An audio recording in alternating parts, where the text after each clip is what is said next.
How to change your username in IMO. In this video, I'm going to show you how you can easily change it.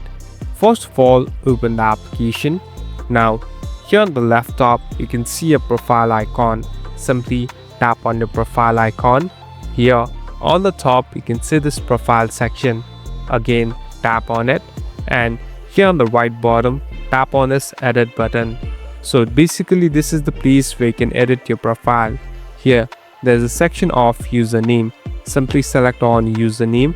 Now you can easily edit your profile or username. So simply enter the name that you want to change into. At last, here on the right top, tap on the stick button and you're all set to go. Thank you for watching this video.